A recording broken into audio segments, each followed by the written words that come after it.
just for a clarified question, I'll just ask a question. Were you saying that the people who were in the wilderness didn't enter into the covenant? Nope, I'm saying they cannot fully obey all of those that contained within the covenant. They could not obey it. Okay, but could they obey what they could have obeyed? Were they Correct. That's judged? correct. They were judged based by what they could obey. Correct. That's why they was given grace until they got into the land. Okay, I would agree. Because if you check it out, right, in Exodus chapter 12, you have all the stipulations for the Passover. But when you get into Numbers, they have a second Passover, and it's not according to all the stipulations that's in Exodus chapter 12, because there are some elements they just simply could not perform until they're in the land, and they were not in the land, Are you but they speaking? kept the Passover. Are you speaking upon the second Yes, Passover? sir. Because I'm just learning about that too. But wasn't that It wasn't that like a circumstance Passover type, like cut due to the fact that there can be circumstances in life where you miss the first one that you have to catch the second one, and it says if you don't catch the second one, you will be cut off from your people. Yep, and you had the priests and you had other noblemen that were not able to be cleansed in time to keep the Passover. Now, Would you? that is not a stipulation that was in Exodus 12. Okay, I So could you'll agree see because revisions. Yeah, I you'll see agree revisions because in in Numbers. Exodus 12 that situation that you would be in Numbers wouldn't be a case because all the body was right there. They weren't like you know in captivity or nothing like that, so they would all be right there. Gotcha. So in Deuteronomy, when we read Deuteronomy chapter uh, 16, where it says that they are to keep the Passover in a place where he chooses to place his name. Did he place his name anywhere in the wilderness and say, this is where my name is, this is where you're to keep the Passover? Yes, Okay, so where did he choose to place his name while they were in the wilderness With Moses. for them to keep the With Passover? Moses, Was his name was Moses is the place? Moses was the Moses and Aaron. Hmm. Aaron was the first priest Were they the place that he chose to place his name? while they were in the wilderness. Yes, everything So went they, through Moses. Moses, okay. So when he says the place where he chooses to place his name, was he talking about a physical location, geographically, or was he talking about inside of a person? When they were Because in I'm, the wilderness, did they keep the Passover? you said, did they keep the Passover? Yeah, Yeah, in they that kept it. 40 years, Yeah, they kept the they Passover, kept the Passover. and Correct. they 40 Passovers actually. and they knew where to keep it at, right? They kept it within their dwelling. The Exactly. tents So that they had, their Kohalim, the tents they had. Yeah. they knew. So there was a place where they knew the Lord's name was because wherever the Passover is, the Lord's name is there. Okay. So, all right, let me make sure I understand you. So let's go to Deuteronomy chapter 16. Do you have Deuteronomy chapter 16 in front of you, brother? So I want Yeah, to I'm gonna make sure follow that along this with you. this aligns with I'm that. gonna follow along. Okay, yeah. So Deuteronomy chapter 16, and this gives credence to some of what you said in regards to them all being there, right? To have it corporately or collectively. Verse 16 says, 3 times a year shall all thy males appear before the Lord thy God in the place which he shall choose, in the feast of unleavened bread, and in the feast of weeks, and in the feast of tabernacles. And they shall not appear before the Lord empty. Every man shall give as he is able, according to the blessing of the Lord thy God, which he had given thee. So, two things here, where it says the place which he shall choose. You're telling me that Moses and Aaron was the place that he chose for them to keep the Passover Yes, and the Feast of Weeks and the yes, Feast of Tabernacles? yes. Okay. Do you have a passage in the Torah that says that they were the place that he chose to keep it? They instructed them how to keep it in the wilderness. Hmm. They were the leaders. Even Deuteronomy 16, which we're reading, is written by Moses.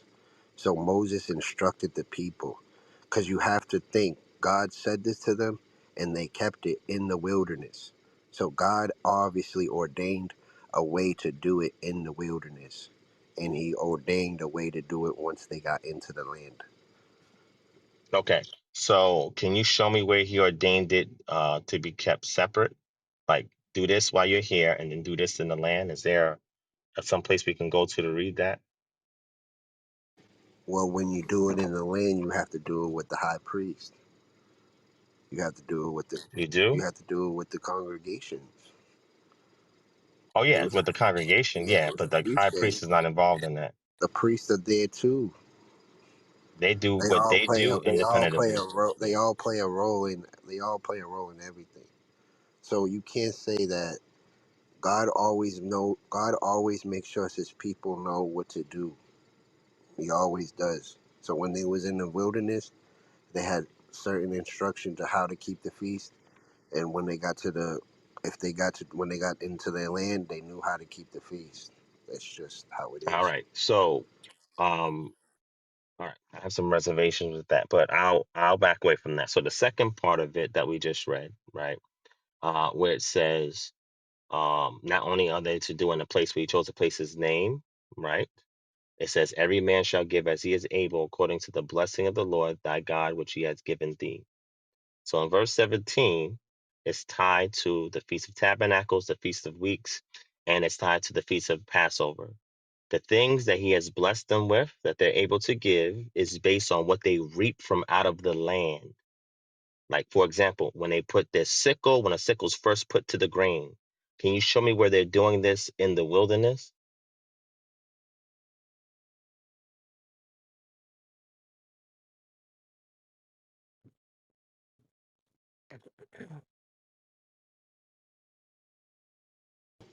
I think my Wi-Fi was acting up. I missed that, like at the Yeah, end, no what you were problem. saying. Yeah. So in Deuteronomy chapter 16, and starting at verse 16, right? 3 times in a year, all thy males shall appear before the Lord thy God in the place which he shall choose, and the feast of the unleavened bread, and the feast of weeks, and the feast of tabernacles, and they shall not appear before the Lord empty.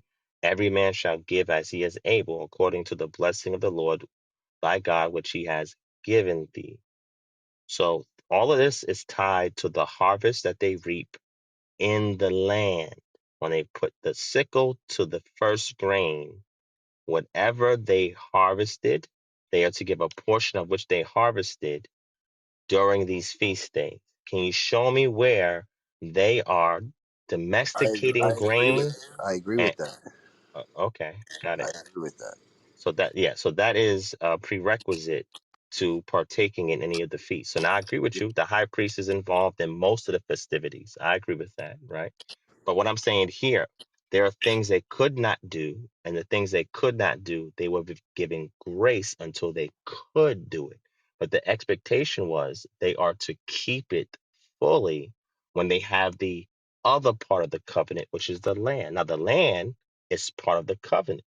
It was something that was given to them based on a promise he made with Abraham, Isaac, and Jacob.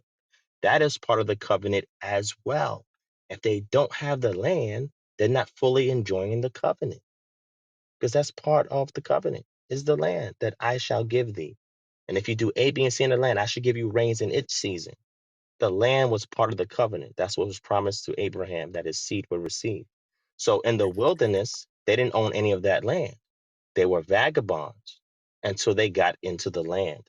So anything they weren't able to do, they were given grace until they were able to do. So that's all I'm saying. So I'm not saying they got a separate way to do things in the wilderness. No, they did what they could with what they had, and any limitations because they didn't have access to the land yet, they were given grace. It was overlooked. It was winked at. But once they got into the land, then the expectation for the full covenantal agreement was in effect. Like for example, if I get a lease with the a landowner, right? Let's say it's the landowner, a landlord, let's say it's a management company, whatever, right? There are parts of that lease that are applicable before I even get access to the domicile. And then there are things in there of things that I have to agree to when I'm inside the domicile. I can't be expected to keep the things that are inside the domicile if I don't have the domicile yet. But if I'm telling I have to pay this fee, I have to pay this and this in advance before I get said domicile to make sure I have my utilities. These are things that I am expected to do, but this is not just the only things that I am expected to do. So some things I have to wait to get before I can perform them. So I'm giving grace. They can't hold me accountable for something I don't have. But when I get it, I'm expected to keep all of that lease. So what I'm saying is, while they were in the land, they did what they could with the limitations. They were given grace. But then when they got into the land, now the full covenant can be enacted. Now they have gates, the text says. It's over 69 places and where gates is mentioned and things to be done within your gates. They didn't have no physical gates, so they got in the land because that was a demarcation line between them and any other people groups outside of their property that was given to them for their land. So that's all I'm saying. So I'm not trying to argue or say you're wrong. What I'm simply saying is there's an element of grace, and that grace holds you until the full covenant can be enacted. Now, if there's something prior to that, let's say there's another expectation prior to that. Like for example, you mentioned it, right? The law of circumcision began with Abraham, right? And that's absolutely true. Genesis 17, that's where it was commanded. Well, that carried over into the first covenant with Moses, or the Mosaic covenant, that people like to call it, right? So that continued to carry through, even though it was part of a separate covenant, a covenant that he made with Moses. But that element did not go away. It was perpetual from all the seed of Abraham. So that's why they were still expected to keep that, even though that preceded the law of Moses. And that was something he made clear in Leviticus chapter 12 in regards to the law of circumcision, right? So they didn't stop that. But then when we see the New Testament, people will say, "Oh, you don't have to keep the circumcision anymore." You know, there's a whole debate of that in Acts chapter 15, right, about circumcision, right? And that's because the Pharisees were commanding for Gentiles outside of their land to be circumcised. There's nothing in Torah that says that, but it is there in their oral tradition and their oral law. And you'll see that in Mishnah as well, that it talks about circumcising Gentiles even outside the land. But that's not in the commandments of God that we see in the written Torah. So they were violating something that wasn't there and even in the first place. The only time these Gentiles were to be circumcised according to the law is if they're in communion and in the physical community amongst the Jews. If they're not, a Jew cannot command somebody in a different land. You got to be circumcised if you want to follow God. There's no precedence for that in the Torah. So there are still some things that were still in effect despite the quote unquote covenant that was in effect at that current time. There were still prevailing things that still came over into the covenant. It's the same thing with the so-called new covenant. The so-called new covenant still had elements that came over from the old covenant. When people talk about the moral law that's contained within the written Torah, that moral law was part of a covenant. It was part Divine, of a covenant. divine, Yes. shalom family. Long time, no reason with you. Lamont, brother. So so Hold on. I'm gonna let challenge. I'm gonna let Anthony respond, and then you can go right after that. Go ahead, Anthony. I'm gonna mute my mic. You got it, brother. I agree with a lot of things you said, but Before you respond, Anthony, yes, sir. if Go you, ahead. welcome to the stage, everyone. If you are in the audience, feel free to come up and either add to the topic or comment. And then for those of you, I see a lot of pink tickets here. Those of you that are here that have not, cashed in your pink tickets yet, just do so for me, please. All right. And then welcome, guys. I yield. Yeah, I'm monitoring you up, Doctor. Okay, you got it, Anthony. Yeah. Make sure anybody in the audience, like he said, if you have a pink ticket, join the room, please, so you can continue to engage and listen into these type of discussions. And I'm gonna make sure everybody, if you join the stage, everybody will have an opportunity to speak if you have something to say. Just want to make sure it's in decency and order, right? So, Anthony, go ahead and finish your point, brother. And then anybody else who wants to speak, you will have the opportunity to do so. Go ahead, Anthony. So yeah, I agree with what you said about in the wilderness about the feast days, how some of them they weren't able to keep. I agree with that. Now, when it comes to circumcision in the first covenant, like you said, if he wasn't circumcised, he was not God's people. But I would say in the new covenant, that's not the case. Okay. Um, But also in a new covenant, there's a circumcision of the heart. You know, Yeah, that's not a yeah, physical removing of the flesh. that's right. Yeah, so I'm saying. Deuteronomy chapter 10 and verse 16, yep. Verse 16 says, circumcise the foreskin of your hearts. Now we know hearts don't have foreskin, right? So he's talking about something spiritually that must be done as a prerequisite to validate your physical circumcision. Because physical circumcision don't mean anything because there's those in the wilderness that was physically circumcised and still disobeyed, right? So I think we agree on that, correct? I agree on that. I agree that the only circumcision that matters is of the heart in the new covenant, I got you. not of the flesh. That's my point. I agree with you. But I'm saying though, I'm not saying you can't get circumcised. I'm just saying if whatever reason you're not circumcised, that doesn't avail much. It's becoming a new man, and circumcision of the heart that matters.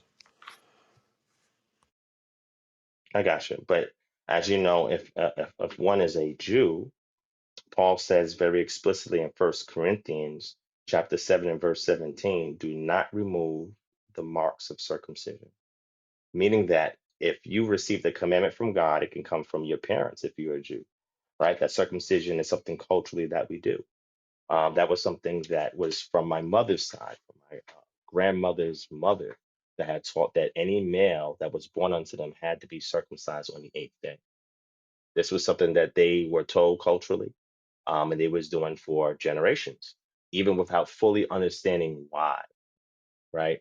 But they was to be circumcised, so the women understood this. That's like we see in Exodus chapter 1, where we had the Hebrew women who were midwives who protected the Hebrew boys when they were singing out to be destroyed, because culturally, without the men, they could not survive as a nation. That's why when war occurs, all the men are killed and the women and the children are preserved. Without the men, you can't continue on the nation, right? So this was something that was a commandment, even if they didn't understand why or who created it or how it came about. It was a custom that they continued to keep and pass on. So a Jew is going to continue to physically get circumcised. That is just part of the custom of what makes you who you are. That is part of your ethnic identity, right? So they're going to get circumcised. Now, if they decide that they want to accept Jesus Christ, then there's also the circumcision of the heart that is equally as valuable, if not more, than just the physical circumcision, because that's going to be the testament of if you actually going to keep the commandments of God or not. When the Israelites went in the land and they went off to idolatry, they were all circumcised, but yet they engaged in idolatry. So physical circumcision didn't mean anything because their hearts were not circumcised. So I agree with you. If your heart is not fully circumcised, then you can be in no covenant. No first covenant, no second covenant, no any covenant, because that is one thing that is a common motif or theme between the first and second covenants, is that you have to be circumcised in the foreskin of your heart. So the thing was, the people did not know the ways of God. They knew his acts. Moses knew the way. And that's because the people chose in Exodus 20 to stand afar off and not hear the voice of God so that they may obey. Okay, brother, you got it. See, like I don't disagree on the culture of circumcision. If you want to, yes, I agree. If you want to circumcise, yes, but I just disagree when you go to the extreme to say, well, you're not God's people if you're not circumcised. Because Paul even tells us in Romans 2 verses 28 to 29, he says this, for he is not a Jew who is one outwardly, nor is the circumcision which is outward in the flesh. So Paul is saying, for a Jew is not one who is outwardly or circumcised in the flesh. He's not saying circumcision is bad. He's not saying that. He's not saying circumcision was wrong. He's not saying circumcision was not God's commandments. But he's going to show you what the true circumcision that actually matters. But he is a Jew who is one inwardly, and circumcision is that of the heart, in the spirit, not in the letter, whose praise is not from men but from God. So Paul is here is not saying circumcision is wrong. No, but he's telling you that you can't say a man is not circumcised if he's not circumcised of the flesh, but circumcised of the heart. He's still a son of God. Well, I'll give you an example of that, right? And then I'm gonna yield. I see my brother BA. Shout out to my brother BA who just joined the stage. I'm gonna say this, right? I agree with you. But if somebody is an ethnic Jew, they are going to get circumcised because that's still a prevailing commandment that was given to them to make them culturally and ethnically distinct from other nations surrounding them. So in the New Testament, there are four types of individuals. Okay. There are the God-fearers. These are Gentiles who do not keep the law of Moses, but they fear the God of Israel. We see the same thing in the Old Covenant when Rahab protected the spies in Jericho and the city was destroyed. Before it was destroyed, she said, "We have heard of your God and what he did with you in leaving out of Egypt and defeating the Moabites. Please remember me and my family when this city comes to ruins." And what happens? The city comes to ruins and her family is spared. They've been saved despite not being circumcised. So what I'm saying is there are God-fearers. Those God-fearers have a role to play. Divine, Then you have, would okay, you? brother. It's a quick question. I don't mean to cut you off, but No, you good, King. it's actually a good question. Would you say Rahab, after she did that, was she considered a Jew? No, she was not considered a Jew. She was still a stranger because in the law there are Jews and strangers. So you're Strangers saying are ethnically not Jews, there was no but they are. conversion? There was no conversion in the Old Testament. No, there's cleaving, right? So if somebody wanted to be amongst the Jews, there were some requirements that was expected of them. But then you had those who sojourned with Israel, who lived amongst Israel. You had those that were just passing through, and then you have those who were slaves and or bond servants. So there's different classes of people. So when we talk about this, I'm not absolute. I'm very nuanced based on the class of person we're talking about. Are we talking about the Gentiles who were slaves? Are we talking about the ones who are POWs that then became slaves? I don't think Rahab was a slave. No, no, I didn't say she was. What I'm saying is Rahab was accepted and she cleaved unto Israel, yes. But women don't get circumcised, so that wouldn't apply to her. I know that. But like, Yeah. but in the heart, though, is she a Jew? If you want to look at Paul's epistle, what he says in Romans chapter 2, then we can say she was a Jew inwardly based on what Paul says. And that is the But only true Jew, right? yeah, When well, when I say Paul says yeah, a true Jew mhm, is one circumcised inwardly. correct. And he is speaking that because when Jesus condemned the Pharisees in Matthew chapter 23, the Pharisees missed the weightier matters of the law. So a weightier matter of the law is Deuteronomy chapter 10, verse 16, where Moses says, "Circumcise the foreskin of your hearts and be ye no more stiff-necked." That is a weightier matter of the law. It is not something legal that can be enacted where you can see the orthopraxy of it, the practice. That is something that happens inwardly. So, for example, right, Caleb, Caleb was circumcised inwardly because in Numbers 12, when the spies were sent out and he's representing Judah and he comes back with a good report, him and Joshua, they was saying, "Hey, we could take the land. If the Lord says we can do it, we surely can." You see, he was circumcised. The other 10 spies were circumcised, but the other 10 circumcised spies said, "No, we can't take it. We were small and to them like grasshoppers, and they had walls that reached the top of the city."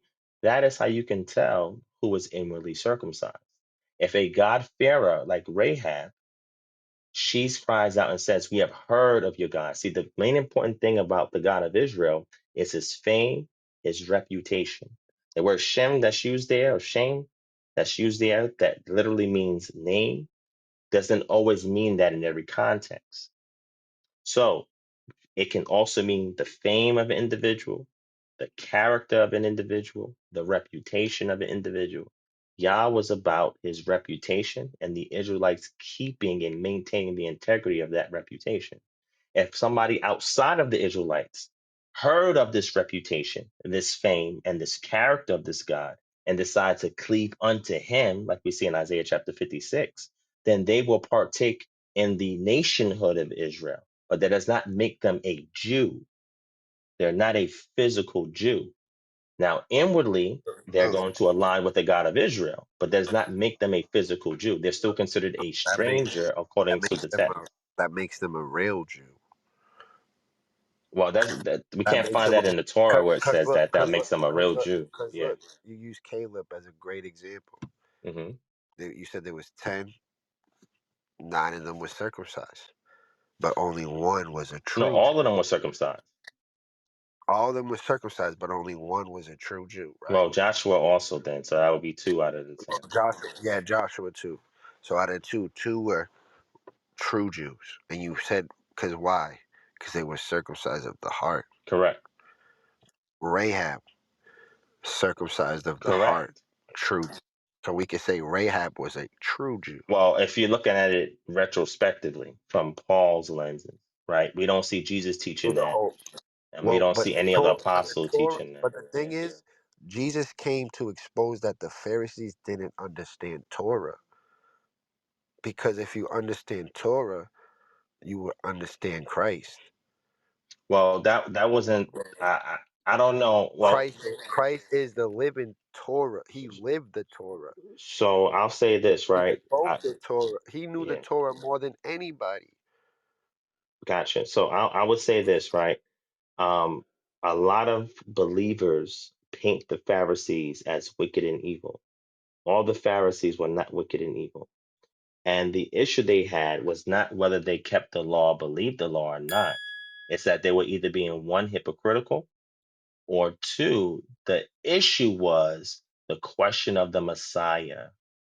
When the Tanakh was being written, and it was written extensively from the Middle Bronze Age all the way to the Iron Age C, 2C, when it was written during that period of time and then redacted afterwards in the exilic and post-exilic period, after that period had ended during the Persian period, when the last book Malachi was added to the text and canonized, there was a whole history that occurred afterwards.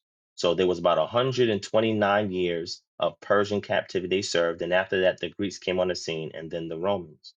During that period of time, when the Greeks were on the scene, we had the Maccabean revolt, right, and that occurred when these parts of history is occurring, the Israelites are looking for a physical political Messiah figure to redeem them out of the hands of their enemies. Because all of the eschatology they were taught from the Tanakh, especially the prophets, were not coming true, meaning that there was going to be a point in time where they would dwell in safety and no one will harm them again. And people will take their swords and beat them into plowshares. That stuff was not happening. And what was happening was they was in perpetual captivity, it seemed to them.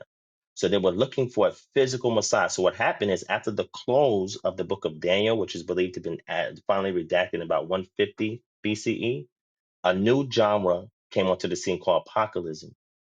Apocalypse now is the forward-looking form of eschatology that now begins the redefinement of messianic passages in the Tanakh where they're looking for physical signs, not just spiritual, to see who would be the political Messiah. First, they thought it was John Harkness. They thought that he was the Messiah figure. That did not happen. It occurred all the way up into the Bar Kokhba revolt, where they believed that the family, that one of them would be a Messiah figure. So it was the interpretation of the Messiah. Remember, when Jesus came on the scene and asked his apostles, who do men say that I am? When John the Baptist came as a predecessor before Jesus and asked, who is he? Is he Jeremiah? Is he this? Is he the Messiah? They did not know how to plainly identify the Messiah. Because when the Messiah is here, like in John chapter 4, when Jesus was speaking to the woman at the well, he would teach us all things. He would expound upon the law. He would give us the deep insight of things. The people did not expect a Messiah to come out of Nazareth. That's like us expecting the president of the United States to come out of Marcy Projects. So that's the equivalence there. So they did not expect that. Remember when in John chapter 1, when Jesus first came to the scene, they said, what good thing can come out of This is Jesus' own disciples saying, what good thing can come out of Nazareth? So the place where he came humbly and lowly is why they did not receive him as a Messiah, as a teacher of the law, as an expounder of the law. They thought he had a demon, he was possessed. Because according to them, what they were reading in the Tanakh was not fully unveiling that this is the signs to look for in a Messiah figure. And that's what happened during that period of time between the book of Matthew and the book of Malachi. There was a whole development of the reimagination of what the Messiah figure looks like. That's why they missed Jesus. So that was their contention with him, that who was this guy? How was he able to expound and teach us from the law? How is he going to say that the book he read in Isaiah is fulfilled in our eyes today? Who is this guy? Is he from Gamaliel school? If he's from Shammai school, whose school is he from? Who can authenticate him? How does he know these things? That was the issue. It's not that they didn't know the law, they fully knew the law and the oral traditions on top of that. But the problem was they was announcing Jesus as the Messiah. They contended with him because he's a common man from Nazareth. Now, if he came from a kingly background and it was well known that everybody knew his genealogy, which, by the way, was written retrospectively into the text, it was not contemporary to the text. If they knew all these things, that, wow, this is the seed of David. Oh my God, yeah. Our scribes, they can authenticate that his lineage comes from David. Wow. Oh, okay. That was never the conversation. What's your genealogy, Jesus? They didn't even stop to ask him that because I that would, was I written would, I would, retrospectively in the I text. would, Yeah, I brother. would, I would partially agree Okay. due to the fact how did they reacted after what they try to do to his apostles will show me that they truly, because at the end of the day, if they knew the law, that's why Jesus said in this John 10:32, he says this. This shows you a lot where the Pharisees are the definition of circumcised in the flesh, but not in the heart. It said, this is what Jesus says. Jesus answered them, many good works I have shown you from my Father. For which of these works do you stone me? The Pharisees hated Jesus for no reason. He didn't give them a reason. Even if they questioned he was the Messiah, why hate him though? For the works he does are good. He came, Yeah, but there was other Messiah figures, at that time, about but 16, 17 of them that were but, doing good works and had disciples and everything. but Hey, you, nobody did. Nobody did what Christ did. The things Christ was doing, how can you hate him for that? He was healing the sick. He was healing the blind. He was feeding the hungry. He was on the Sabbath. Take a man's leg and make it whole. Come on, man. hey, The man had half a leg on the Sabbath. The man had a half an arm on the Sabbath. Jesus made it whole, and you hate the man? let me. I think overall, what you're saying, Aaron. I mean, Anthony. Um, I think you're painting the Pharisees in a bad light. Because you had Nicodemus was a Pharisee, and he. Yeah, you're right. You're And right. I and don't want to. BA, I who want to. buried Jesus, Yeah, BA? I don't mean to cut you off. I don't want to put them all together, but there were some. I ain't gonna say all. So you're right, BA. I don't mean to put all the Pharisees together because not all of them were bad. You're right. And I'm not saying that you're doing this, but that seems to be common within Christendom. Um, they tend to paint a bad narrative for the Pharisees because Christ he did clash with a few, and then Ryan brought something up for those who may be aware, and you may be or you may not. But he brought up two different schools of thought, Shammai and Hillel. So the thing is that those were the main two schools of thought of Pharisees at the time when Christ was on earth, even prior to him being born. Those were the main two. You may have had different sects of Pharisees that were probably under somebody else's name or another leader, but Hillel and Shammai were the two top guys. You know what I'm saying? So some say that Christ came out of the school of Hillel, um, and Hillel was probably considered a little bit more liberal. Shammai was pretty much considered a more conservative. Um, some people do believe that Christ was a Pharisee. I understand why a lot of people say that. I don't really have an issue with that. Years ago, I used to have an issue with it.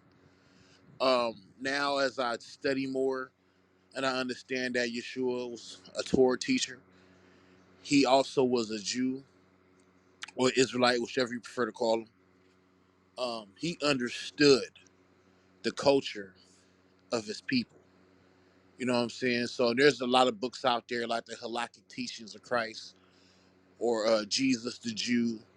I mean, there's so many different historical texts out there that look at the New Testament from a different light that most Christians wouldn't even imagine. You know what I'm saying? Um, but Christ was well aware of the historical and the social narrative or the social ideas or the social norms of the people that he lived amongst. He knew, he understood, they understood the Torah. But if you know Torah historically and from a social perspective, even in the New Testament, especially in the Gospels more so, the oral law or the halakhic understanding was definitely included.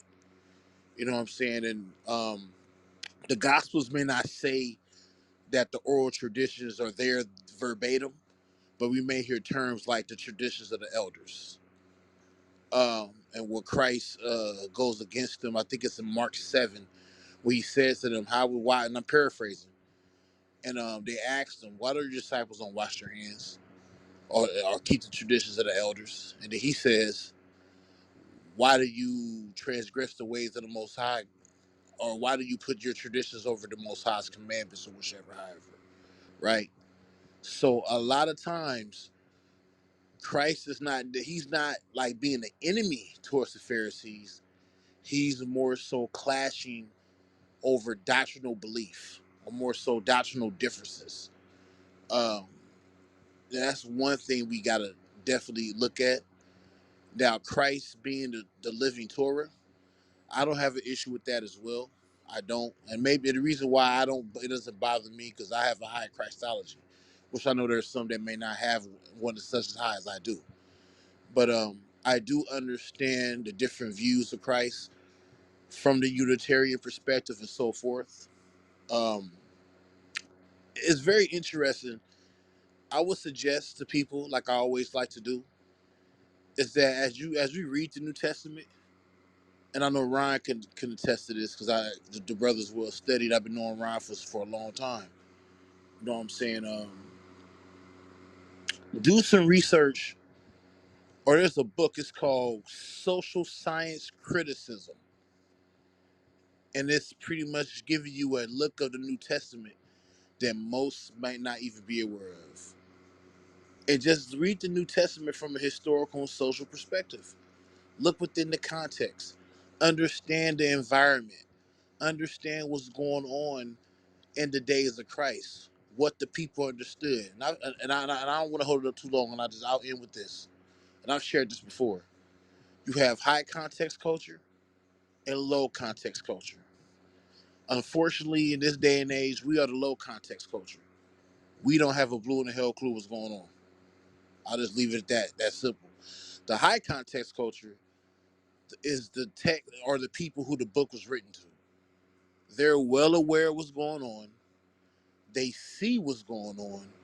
They know certain phrases, certain nuances, certain comments, certain types of things that's going on within the text that we, the low context culture, don't even see because our eyes are trained to look at something else.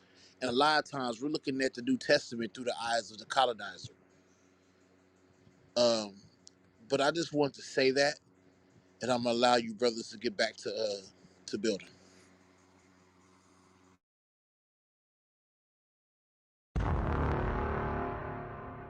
Yeah, I'm gonna say, I mean, me and BA is on the same page with that, and I thank him for adding a little bit more context. What I do want to share with you, Anthony, if you're okay with it, is I want That's to why read I'm something here. to you real quick. Yeah, I just want to read something to you because remember you asked the question, why were they mad at him? And all he did was heal people, and all he did was feed people. Well, that's because there was various prophetic movements where other Messiah figures and quote unquote prophets were doing the same thing and misled the people.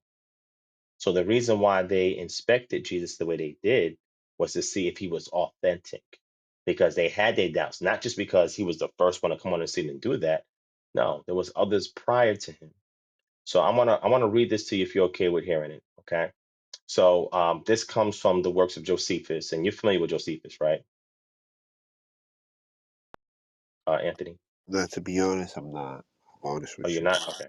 Yeah, he was a zealot, Pharisaic zealot that resisted with a group of others against the Romans, and what we call like one of the earliest wars that they had against the Romans.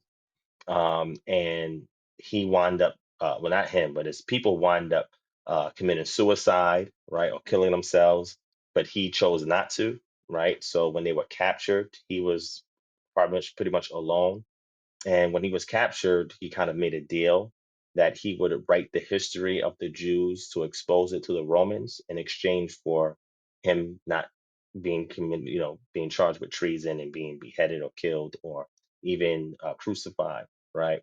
So what he did was he wrote the Antiquities of the Jews, and he wrote several other works detailing not only the culture and history of the Jews, but also even giving a paraphrasing of the entire Tanakh, right? Historically, right? So he writes as a historian in regards to the things of the Jews. And when we read about this, this is from a source that I'll share in the chat in a second. But it says Josephus characterizes two of the movements that emerged in Judea in the late 40s and 50s as prophetic, focusing on the leadership of two individuals explicitly named as prophets, both evidently intended to reenact miracles of the entry into the promised land.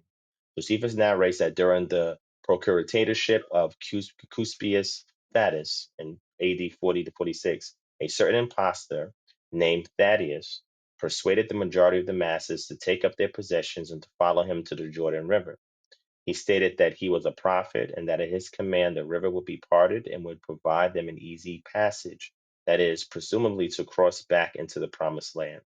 With this talk, he deceived many. Antiquities of the Jews, chapter 20, verses 97 to 98. The New Testament contains a complimentary report, though Acts 5:36 numbers Thaddeus' followers at only about 400. According to Josephus, Thaddeus sent against them a squadron of cavalry, which caught the would-be revolutionaries, pilgrims, unexpectedly, slew many of them, and took many prisoners. Theudas himself was captured and preemptorily executed, and his severed head was taken to Jerusalem. So this is what happens when there's rabble rousers amongst the Jews in Judea, right? Because there was a lot of these movements. A second prophetic movement during the procuratorship of Felix from AD 52 to 60 featured an Egyptian designated by Josephus as a false prophet, a charlatan. He had gathered about 30,000 followers, Josephus calls them dupes, and led them by a circuitous route from the desert to the Mount of Olives. According to Josephus, his intention had been to force an entrance into Jerusalem, assuring his followers that at his command the walls would fall down as they had at Jericho. After overpowering the Roman garrison, he planned to send himself up as a tyrant of the people.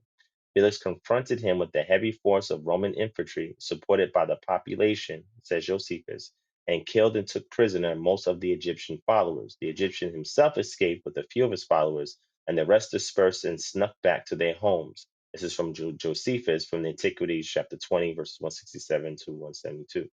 Acts also refers to the Egyptians, since according to Luke, the tribune who arrested Paul in the temple at first assumed that he was the Egyptian who recently stirred up a revolt and led the 4,000 assassins out into the wilderness. This is Acts chapter 21 and verse 38. Now, if we continue on, Josephus also refers to others who promised signs of deliverance, Antiquities of the Jews, chapter 20, 168, many prophets, Antiquities 7, 437 to 41, Antiquities 20, chapter 20, 188. And though he does not describe them all as prophets, the recent practice of classifying them all as sign prophets is quite justified. This data, together with the relating to John the Baptist, provides sufficient evidence that the category of prophet was still viable at the time of Jesus.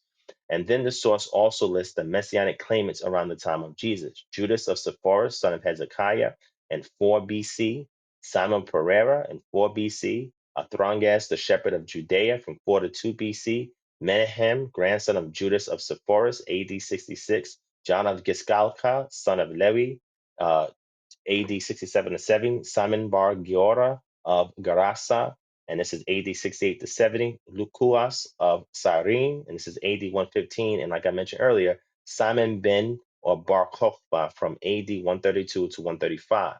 Other prophets rose up at that time as well. John the Baptist, as we're familiar with in the New Testament, the Samaritan from AD 26 to 36, Theudius that we read earlier from AD 45, the Egyptian Jew from AD 56, an anonymous imposter that's also identified in AD 61, Jesus, son of Ananias in AD 62 to 69, and Jonathan the Weaver, refugee of Cyrene in AD 71. So what I'm trying to show you here culturally, historically, what's going on is that there are many messiahs come on the scene because when the rise of the genre of apocalypse came on the scene, they began to redefine terms like son of man and equate it to the Messiah based on Daniel chapter 7, right? And then they start to go back and re-examine the Tanakh for things that mention the Messiah and look for physical reenactments of it. Even though all of it was not talking about physical things, they wanted deliverance from their oppressors.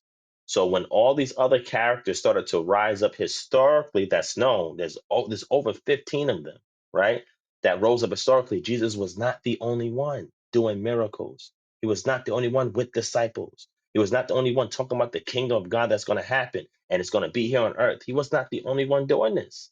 The only difference, I can say the only difference, because we believe a little bit more because we look higher about Jesus than historians do.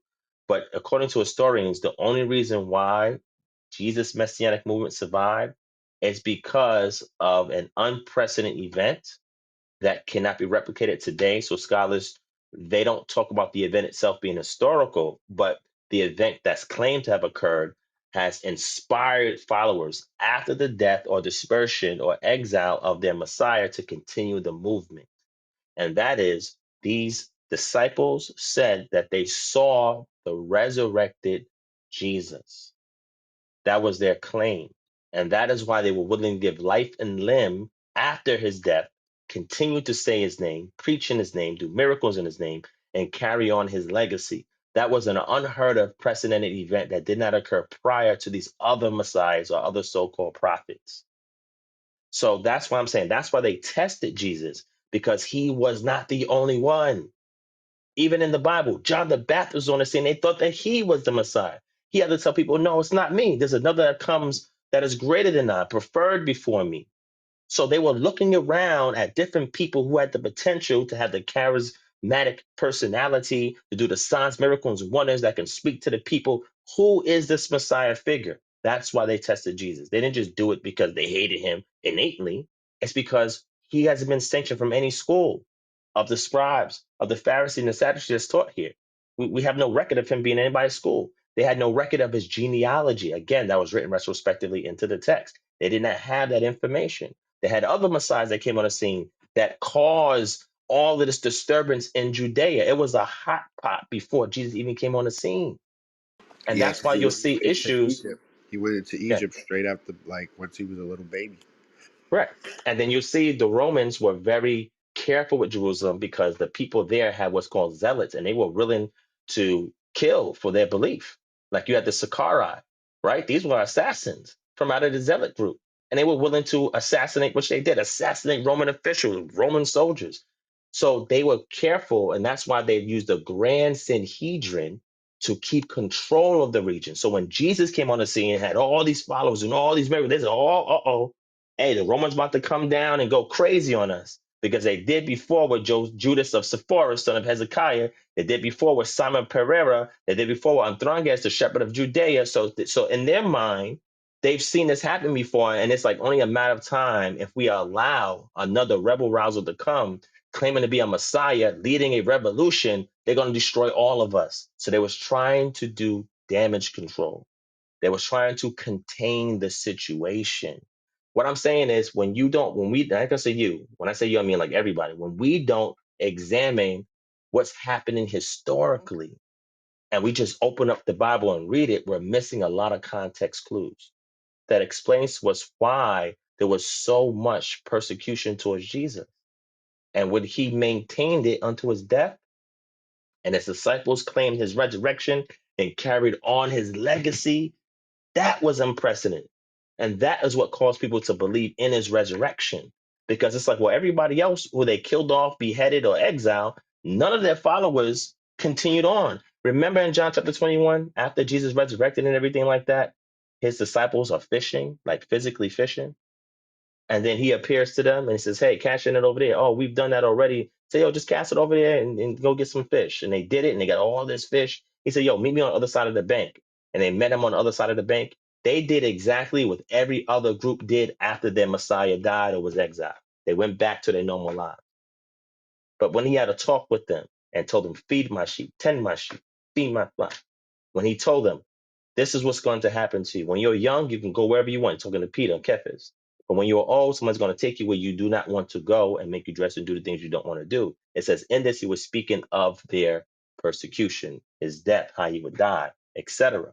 Because now it came to a point, I'm returning back unto you to encourage you and to empower you. When we pick up in Acts chapter 1, go and tarry or go and wait in Jerusalem for Pentecost, which is the Feast of Weeks, until the Spirit falls upon you, and go preach, be my witnesses unto Jerusalem and beyond.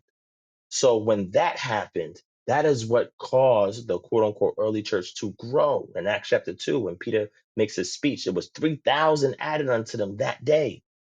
It was because when you learn historically what's going on, Jesus' movement was greater than any other Messiah or any other prophet that came before him or after him. But the Pharisees simply wanted to keep control of the situation because they saw what happened before and they did not want the Romans upsetting what they thought it was holy, their land. The little bit control that they had of the land, they did not want to relinquish it to Roman rule and physical occupancy. They did not want to have another Antiochus the fourth event occur. So that's what I'm saying. So when you learn that history, it puts everything in the Bible in context. You say, now I understand why this happened. Now I know why they're doing that. So when you ask the question, well, why would they bother Jesus? That's why, brother. I just wanted to give you that information. I'll share the sources in the chat.